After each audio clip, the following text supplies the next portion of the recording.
A couple of years ago now, I was doing a bit of browsing online looking for interesting things to feature on the channel. I found an interesting looking clock kit. You can see it behind me here, not the kit, the fully assembled version. I saw this on a German website. All the website was in German language. There was no English option on there, so it was really more for people within Germany. But I emailed them and asked them if they were able to send it to the UK and if it had English language instructions. They said yes, so I ordered one and made a video about how you put it together, what it did. I thought that was the end of that. I didn't realise that had a massive knock-on effect for them because they were only a relatively small company, and as a result of featuring this clock kit, loads of people ended up ordering it from them. As a result of that, they had to buy new equipment to meet the demand, and they even employed some additional staff. I mean, that's amazing for me that I can put a kit together, make a video about it, think nothing of it, and yet over in Germany there's people who've got a job as a result of that video. I mean, that was like the best thing I've ever heard. They told me all about this in a letter they sent me last Christmas, along with a gift thanking me for doing a video about their product. So really probably the nicest people I've ever dealt with in all the years I've been doing this kind of thing. Anyway, recently they got in touch again and said, would I be interested in having a look at the new kits that they've come out with? A couple of different things this time. Well, one that's kind of the same. It's an update on the clock, although this time no soldering required. So that opens up a whole new market of people that could put this together that wouldn't be able to put the other one together or wouldn't be willing to. So I'll feature that one second. The thing I want to show you first, though, is this LED cube. Okay, so you can see the board in here, and it's all held together at the moment. Of course, these will all punch out of the backing. The switch they want me to be careful of is under here, so done a good job of marking that. And all the LEDs on the other side here. Now here's the acrylic stuff. I've got to take off the green covers off both of these sides. Can be a bit fiddly to get off, so I've got some duct tape here. Well, this is Gorilla Tape, but you know what I mean, the brand is Gorilla Tape, and maybe that will, there you go, look at that, gets it up in one go. All that mess around with your fingernails, don't need to bother with that. So yeah, that's a bit of a tip. Okay, so first step A is to put together the battery compartment like so. So you just lay the parts out and then attach them as per the pictures. So I've laid them out here, now I'm just going to put them together. Okay, that was easy enough, so we just put that together. That's going to have the battery in it later. You can put 1 or 2 batteries in here, depending upon how long you want it to last on one charge. I've been supplied with 1 battery with this kit, so we'll put that to one side. And now we're going to open this up and take these boards out. I'm a little bit worried about pushing these out and accidentally snapping something off. They seem quite well fixed in there.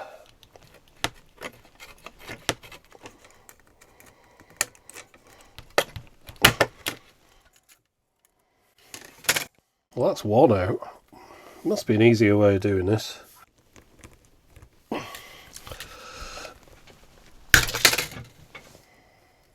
It turns out that I had been making things rather difficult for myself. After I got back in touch with them to explain the problems that I'd had removing the panels, they said, oh no, all you need to do is just use some flat nose pliers.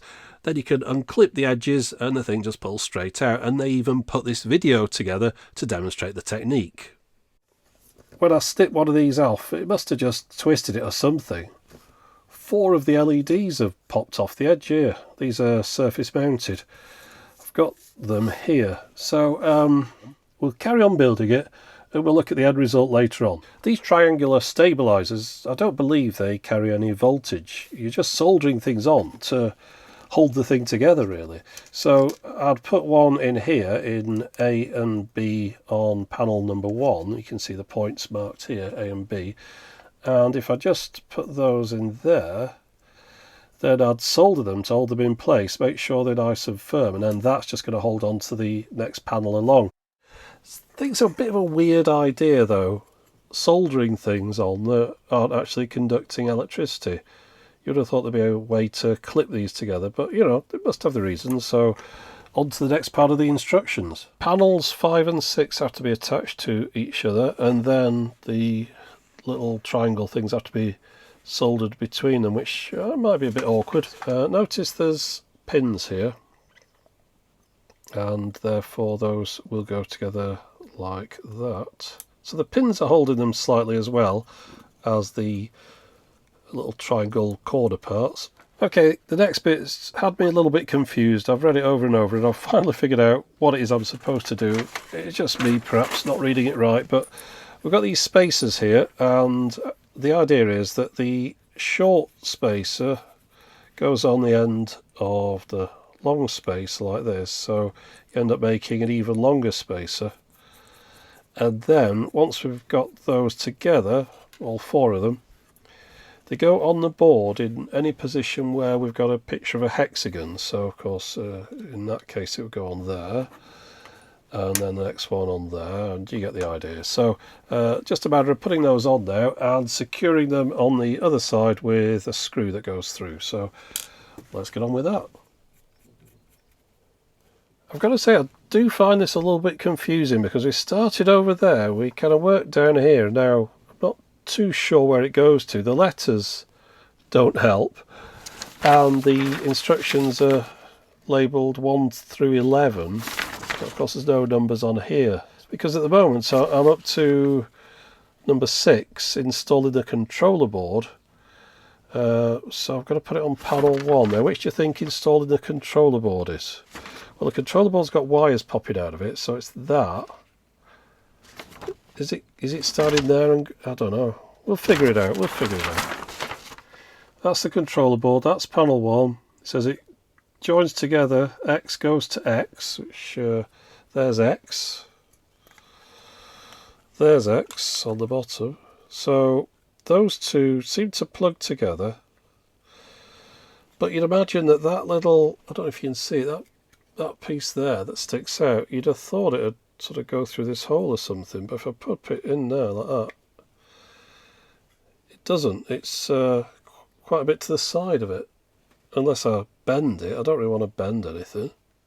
And then the switch is supposed to go through the middle of that hole there. It's not fitting together right, this at all. So I've done something wrong. I don't know what it is, but I've done something wrong. It's quite difficult to get all these little individual points just to match up right, because I've soldered these things in at perhaps a slight angle, and then it just accumulates. The more things you have, the more difficult it is to get them all to match up. But I'd imagine once we've got enough pieces together, it's all going to sort of hold itself in the right position. But until then, it is quite a fiddly operation. Great, okay, we've got a problem. Everything seemed to click together. I thought, oh great, it's finally sitting straight. And then I realised why. It's knocked the pins off here. You can see the pins there on the bottom. In fact, I'll just take this whole piece off now. They're not supposed to be over here. They're supposed to be over there. They've just come off.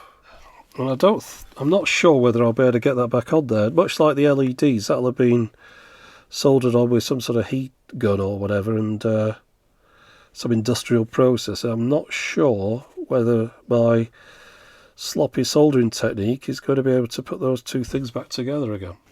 Right, so I've held it in place with a bit of white tack. We'll find out in a second whether or not I'm able to reattach any of these legs. Okay, it looks like I got it reattached, but I cannot be 100% sure. There might be a loose connection on one of those legs, but we'll find out when we get it assembled. Okay, let's get back to that again.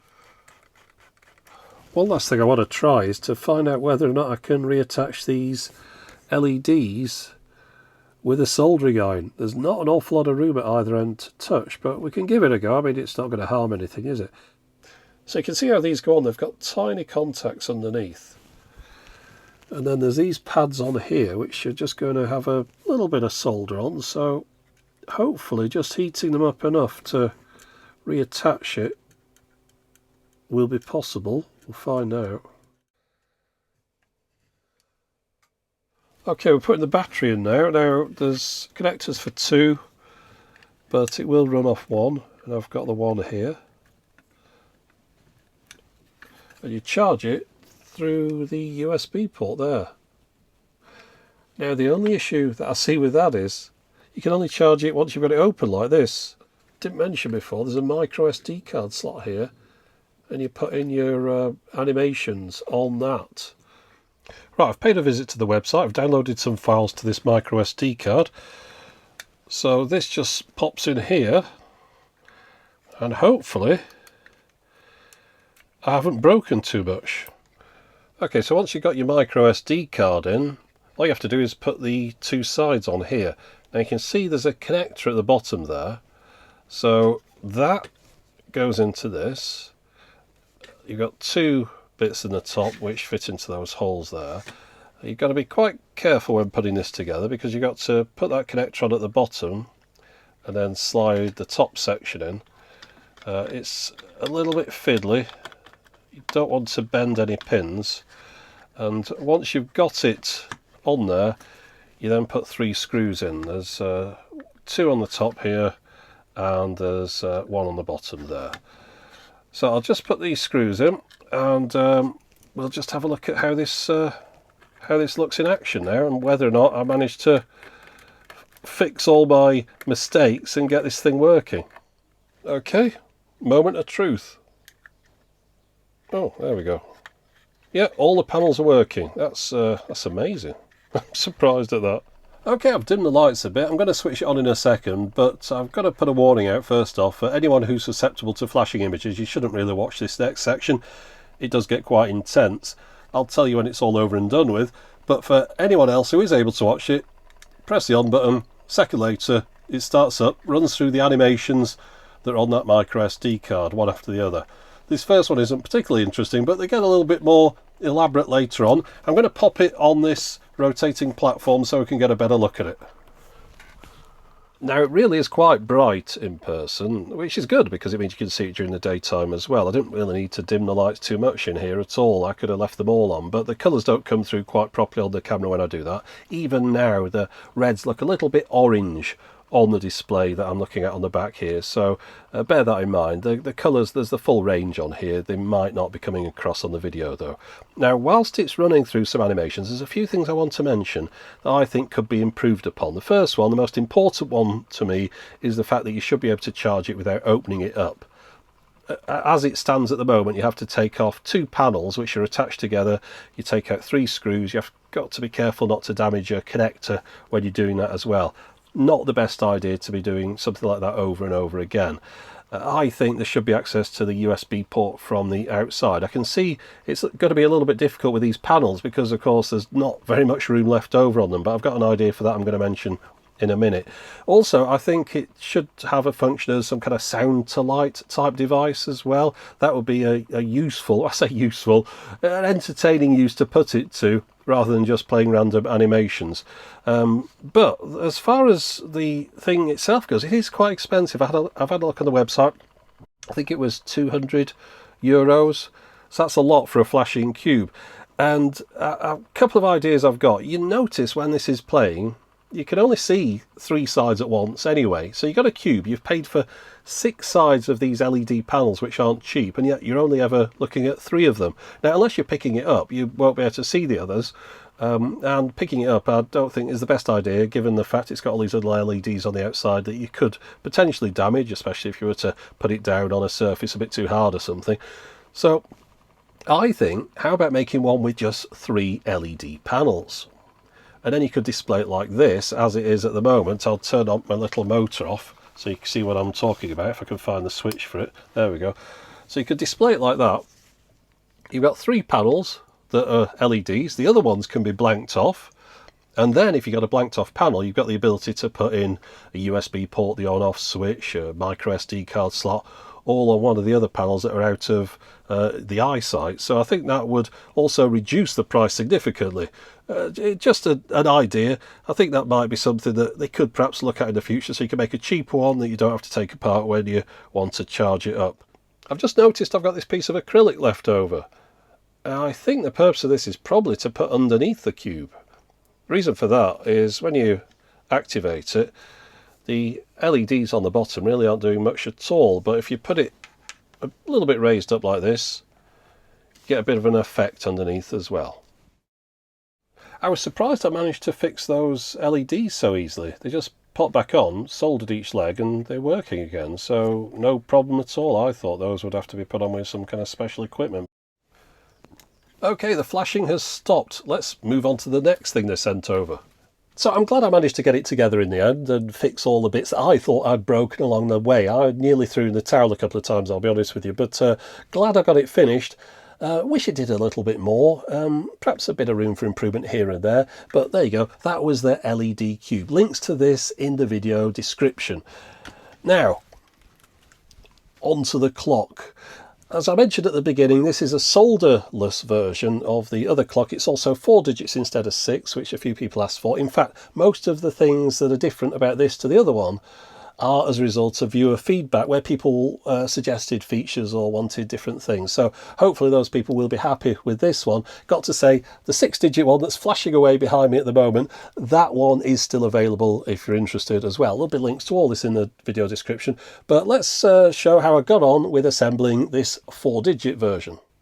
So if you want to look for this one, the Nixiecron M4 kit is the model.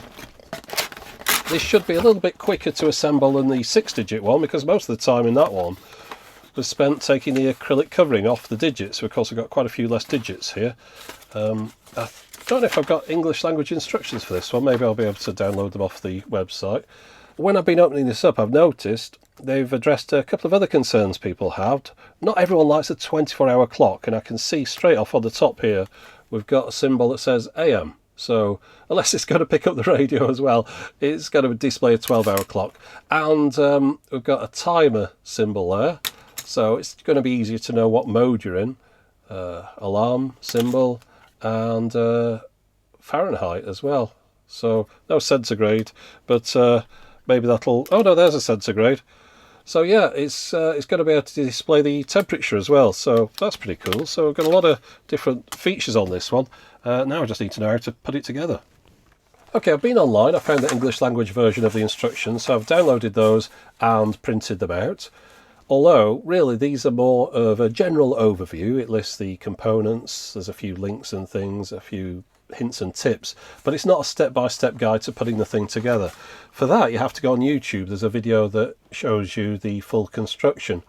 And as useful as that is, I would have liked to have had a PDF as well. It's much easier to keep going back to a PDF that you've got here to follow the steps, rather than keep going back to a YouTube video that might time out. You can put most of this together, just finger tighten it up. You don't really need any tools in particular, although these are hex type screws. This piece of felt here, this goes on the bottom of this speaker section, and you're supposed to glue it on, so you'll need some glue. Don't need any solder to put anything together, but you do have to be careful with the parts. There's a lot of different sizes of nuts and bolts here, so you've got to keep those separate, make sure you use the right ones at the right time. And also, this wood that's MDF that's been cut with some kind of laser type cutter, of course you get scorch marks and things. The idea is you don't see it because you cover it all up with this silver label here. This is a adhesive back thing, you just peel it off and stick it on. That's going to be quite tricky, I'd imagine, to line up with all those holes. We'll find out in a moment. But there's two parts here that look very similar, and you've got to make sure you put it on the right one. And the right one is the one with the loops at the edge. That's the top piece. So yeah, you do need the instructions. You can't just do this without. So that should go on the top of there. I'll start off doing that first and then follow the rest of the instructions as we go. In this packet here, there's the sensor for the thermometer, the temperature gauge thing. And looking at the circuit board here, the 3 legs of that just screw into the front there. I suppose it's entirely optional. We've got a battery backup on the top here as well, and a micro SD card slot. Now this can play back audio. It will, I believe, announce the time, although I think the files are in German that you can download from the website. But you might also be able to put your own customized alarm on here. I'm not too sure about the format yet. We'll have a look at that later. And then on the reverse here, those are all the LEDs that will shine through the legs of the acrylic panels and light up the digits. Anyway, let's get on with it. I'm going to start off by trying to put this piece on here. For some reason I've lost the video where I put the label on my board, so I borrowed the footage out of that instructional video. It went much the same as this, as you can imagine. In fact, it was pretty easy. I didn't have any problems. I thought it was going to be a lot trickier than it was. Okay, now I'm finding this a little bit confusing. Here it says install the front cover, screw M3x12, spacer M3x8. Well, looking at the list of components, there are no M3x12 screws. There's M3x12 spacers, there's M3x8 spacers, but as far as screws go, they're M3x10. Looking at this, we've got the mirrored section here, it goes on the top of there, as you can see it fits there. The screws go in at either end here, like this. So screws pop through, and if these are long enough, if 10s are long enough, they should go through to the bottom, and they're not, are they? Because the idea is that then the spacers go on them, but yeah, those don't seem, well, they're just about long enough, but I wonder if I've got any 12s in here. No, definitely, these are the longest ones, these 10s, and I really think they could do with being 12s for these bits of the front here, because you see if they just go through the MDF there, and just look how much it sticks out the other side, hardly at all. Just enough though to put this spacer on, but yeah, I think another couple of mils would have helped there. But anyway, it is attached, so let's move on. Okay, so next job, we're putting these small ones through from the bottom and then putting a nut on each at the top. And then the final two of these go in these holes here, either side. Now that gets rid of a load of components, so it just makes it a bit easier now as I'm working along, so I know what I should be putting into what hole, because I've run out of all the little spaces that are that size. I've run out of all the little caps that go on the top, all the nuts on there, so all I've got left now, well, there's a couple of different sizes here, but it's a lot less confusing than it was. Right, so flip this over. The other board now goes on top of it, and trying to figure out the orientation looking at the video, so it's like that. You've got to be careful with these things. I mean, there's that little notch there. You could just put it that way around, could you? So I'm just being careful to keep the video in the corner of my eye there. But now we're moving on to the board, which goes over the top of here. Now, of course, the lights shine through the holes, and that pops on the top of there like that, and all of it matches up. Just got 4 of these left, and according to the instructions they screw into the centre here, so it's all starting to come together now. Okay, so this piece of acrylic now has to go on the front here, and again in the instructions they're going about M3x12 screws. There aren't any of those, they're all M3x10. I think at some point one's been substituted for the other, and I don't know if it was intentional, because based on how those M3x10 fitted before, they're really borderline.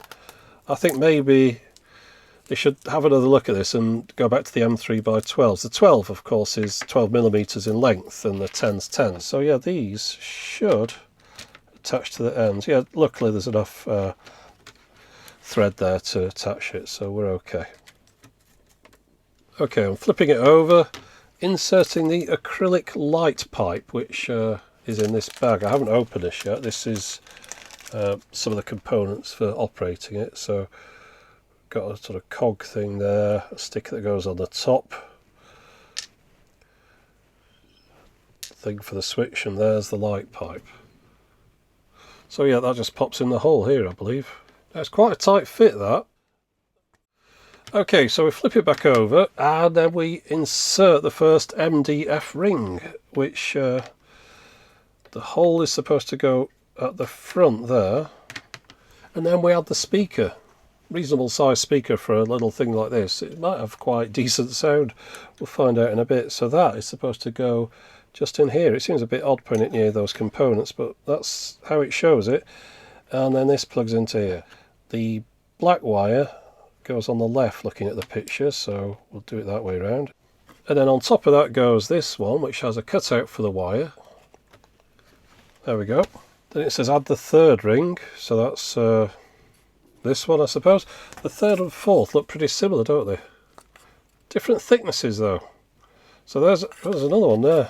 Are all these the same? Do they all match? No, that one's got holes in it. That one's got small holes in it. Okay, well that one can go on there. The screws are quite recessed now, and then that goes on the top, I suppose. The video skips a little bit here, so I'm not entirely sure if I'm doing the right thing. The trouble is there's 4 holes, I've got 2 screws. There we are, yeah. 2 times torque M3 6mm, which is what I've got. This guy in his video here, let's have a look. Just skip you to that bit. This is where it jumps, and then look, it's got 4 screws in there. And it says use the M3x6 screws. Oh, look, M3x6s, they don't go down far enough, so they're no use, are they? So I'm going to attach the whole bottom with M3x10s. Right, so now it says that we've got to glue this bit to this bit here. That'll do. Okay, so now it says fix the PCB with M3x6 screws. Well, you remember we only had 2 of those, and I nearly put one in the bottom but changed my mind. So it looks like this is where they're supposed to go after all. They just go in the corners here to hold the PCB to the rest of it. So maybe the instructions have just changed. It meant put 10s in the base and not 6s. Okay, so then we've got this decorative piece. It's kind of mirrored. That's supposed to go on the top of those spaces we just put in. Again, it says use M3x6, and I've only got 10s left over. I've got 2 10s, so that's all you're having. Hopefully they go far enough down in here. If not, I might take those out of the circuit board that we just put in a second ago. No, that seems okay. Okay, so final stages here. We've got the aluminium top knob which just goes onto this switch like that. Seems to be a little bit stuck. Oh, there we go, that's okay. And then we've got this other piece here. Now notice it's flat on one side, so I've got to line that up correctly. That goes on there. Right, okay, so it all came together. There was supposed to be 1 screw left over, and there is. Before I do anything else though now, I'm just going to glue this base on, because now I know that I don't need to take it apart again. Because I haven't powered it up. I think maybe that's one thing we should do, isn't it? Okay, so just plug that in there. Just check all the panels have got a light on them. And they have. 1, 2, 3, 4, 5, 6, 7, 8. And then the separator in the middle there. So yeah, that's all fine.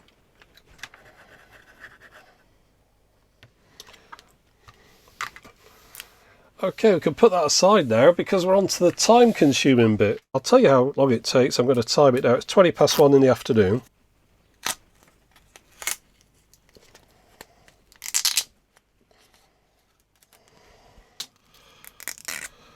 Okay, that's the last bit. 1:54 PM. Okay, so now I've got to sort all these into piles. Once they go in here, it'll be 0 at the front, I think, and then work its way backwards. It's unlikely you'll be able to make this out, but I've separated the digits out. So I've got 0 through to 9, 3 rows of those, and then the other ones at the top here where they go 0, 1, 2, 3, then the PM, AM, etc. I might as well use the opportunity while it's got nothing in to flip it over and install my temperature sensor here, which is just that little 3-pin thing there. And next to that, you'll see that there's a time sync module socket. That's an optional extra, I don't have that.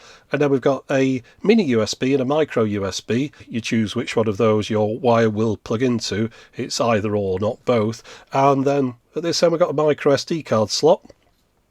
Next to that, though, I'm not sure. I think that might be a light sensor rather than an LED. We'll find out when we switch it on. If you manage to get any fingerprints on these, very important to clean them off. Use a soft microfiber cloth. Don't use any kind of alcohol-based cleaners because those will degrade the acrylic. You want to get rid of the fingerprints because once the light shines through from below, they'll become very apparent.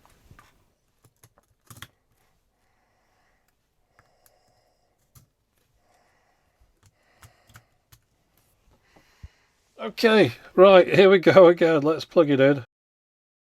Right. Excellent. I'll just talk you through what it can do at the moment out of the box. if you know what you're doing, you can reprogram some of these features as well.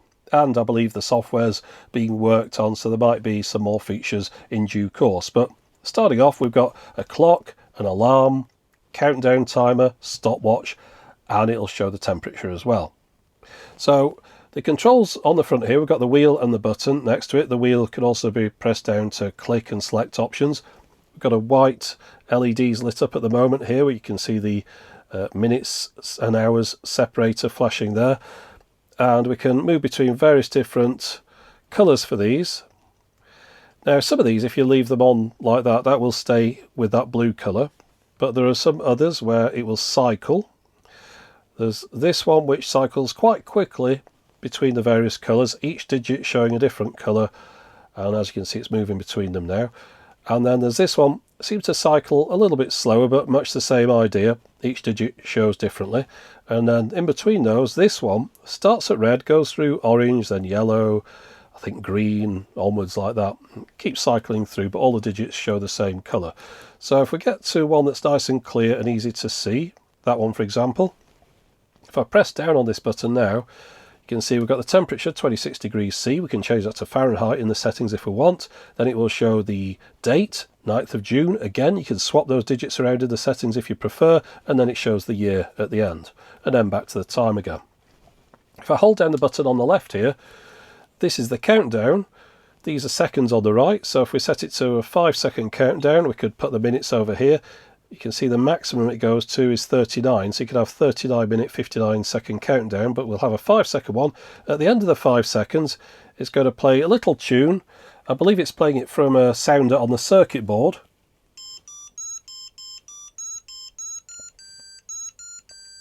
That was the same as the previous model. Of course, this has got a big speaker on there. I'll explain more about what that does in a moment.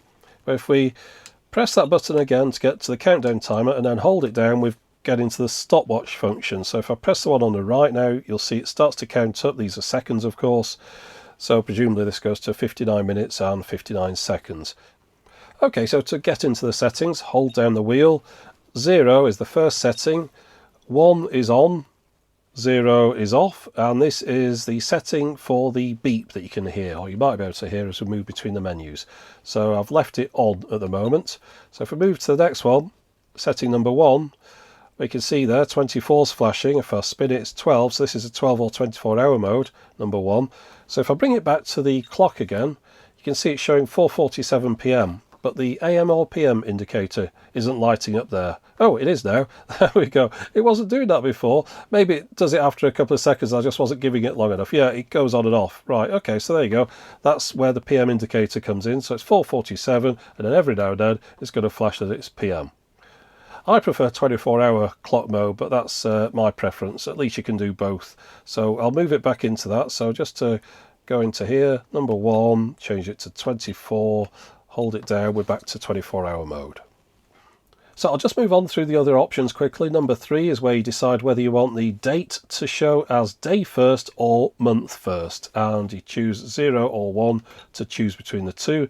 Number 4 is where you set the date. So we've got the 9th of June here, 2020.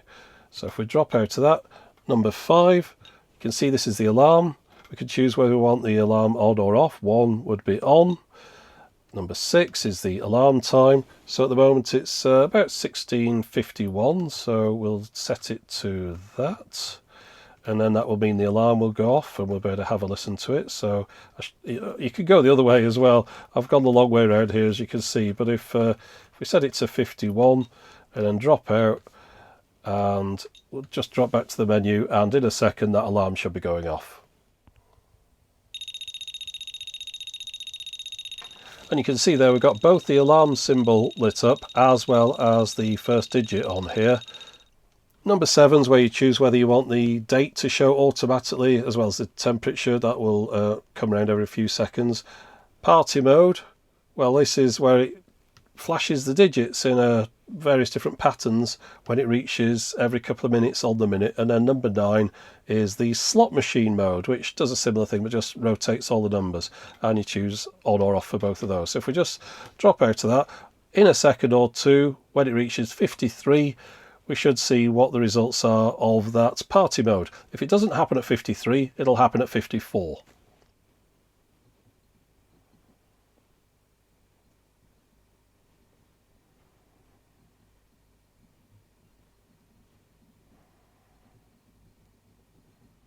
Now there's another set of menus that don't get used quite as often. If we press down once, hold down again, we get into these.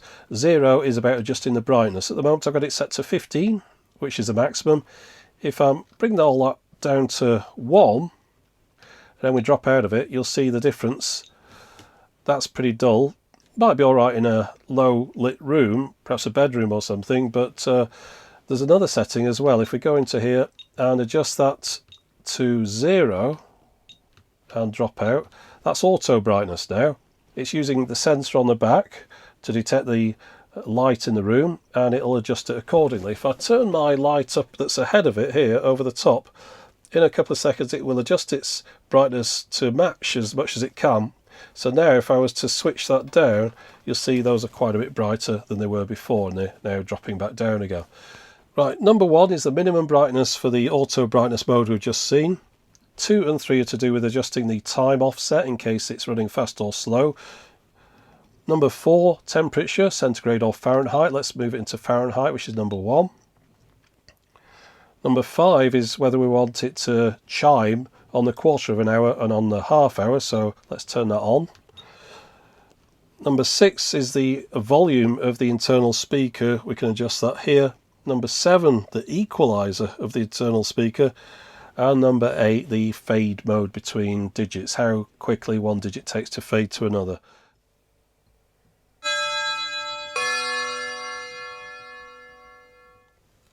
Now, of course, this kit comes from Germany, and if you go on the website, download the appropriate files, put them on a micro SD card, it will speak to you in German.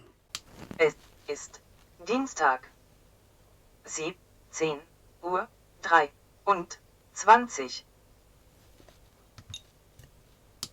Die Temperatur beträgt plus 26 Grad. Another thing that the feature adds once you put the micro SD card in, it will announce what each of the menus is. Menü-Einstellungen. Zeitformat. Datumsformat. Alarm. Now there's just one feature I've realised I haven't mentioned, night mode. You can set what time you want night mode to start, which is up at number 9 here. So I've set it to a start time of 9 o'clock, and then it finishes at 8 in the morning. And then between those hours, it won't do its animations every couple of minutes, flashy light things, just like this, for example, bang on time. And also, it won't play the tune every quarter of an hour as well. So that's quite handy. But yeah, you don't want it doing that while you're trying to sleep.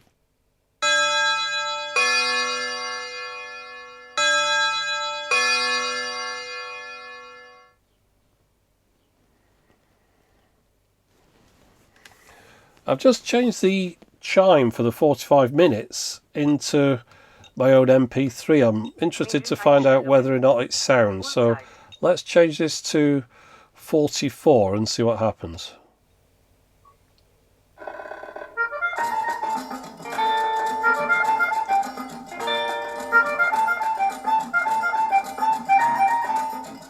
Well, that worked. It shows it can just play any normal MP3. I only made it 9 seconds long. I didn't want it going on too long.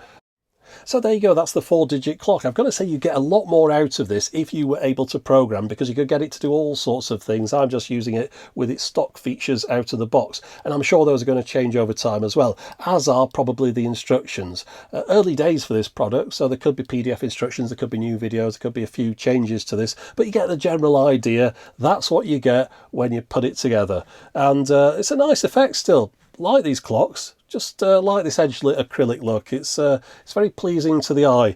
But yes, so I've assembled everything now. I've got the clock, you might be able to tell.